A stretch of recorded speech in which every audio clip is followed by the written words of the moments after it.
James and John, the sons of Zebedee, came to Jesus and said to him, "Teacher, we want you to do for us whatever we ask of you."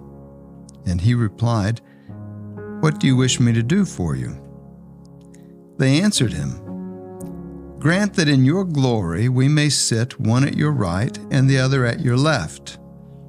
And Jesus said to them, "You do not know what you are asking. Can you drink the cup that I drink, or be baptized with the baptism with which I am baptized?" They said to him, "We can." And Jesus said to them, "The cup that I drink you will drink, and with the baptism with which I am baptized you will be baptized. But to sit at my right or at my left is not mine to give, but is for those for whom it has been prepared." When the 10 heard this, they became indignant at James and John. Jesus summoned them and said to them, "You know that those who are recognized as rulers over the Gentiles lord it over them, and their great ones make their authority over them felt. But it shall not be so among you. Rather, whoever wishes to be great among you will be your servant. Whoever wishes to be first among you will be the slave of all. For the Son of Man did not come to be served, but to serve, and to give his life as a ransom for many." Thus far, the Gospel of Mark. It's a moving passage. It's perhaps somewhat hard to pick up the human drama, the human emotional drama in it, just from the page of Scripture. Right. In the series The Chosen, they actually used this passage. They filmed this passage.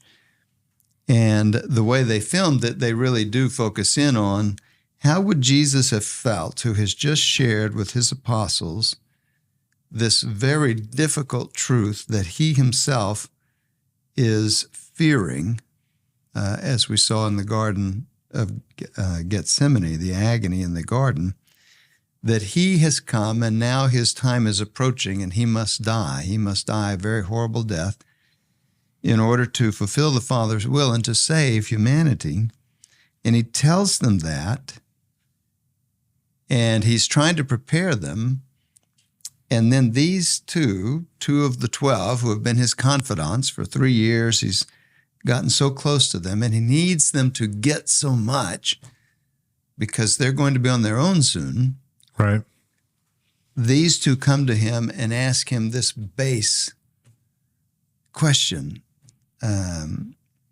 Grant that in your glory we can sit one at your right and one at your left.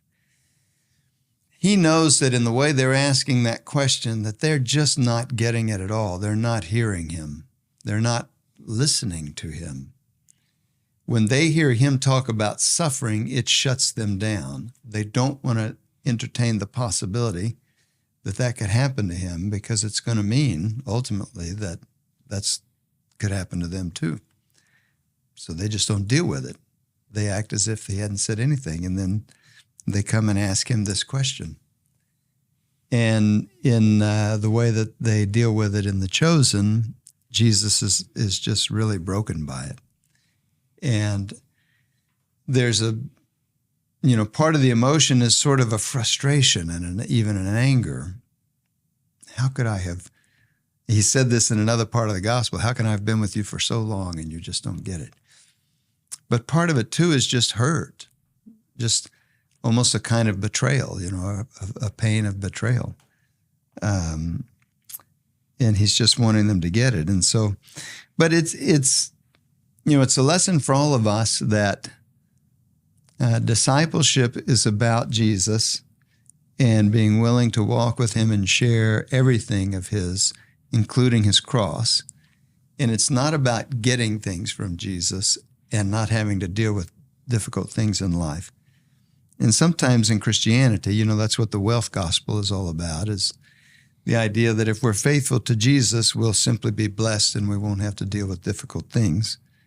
That's a betrayal of who Jesus is and what he's come to do, his mission. Mm-hmm. So for the disciples of Christ, the goal is to carry his cross in our life. We don't go looking for it. We don't need to go looking for it, but we shouldn't shirk it when it comes. We shouldn't be so focused on the glory that we overlook difficult things. Sometimes I find myself being surprised when things are hard.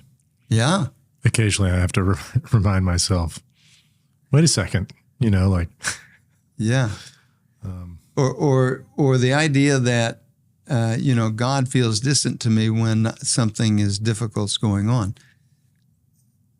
That would be true if I expected that God being near me means nothing difficult will go on. Right.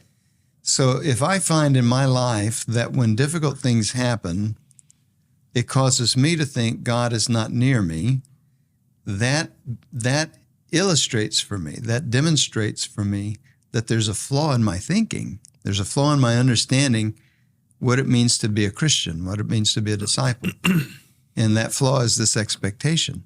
If, on the other hand, I understand that as a disciple, I will share the cross of Christ, when the cross comes, then I more easily turn to lean on him, to say, Lord, help me. The cross is now with me.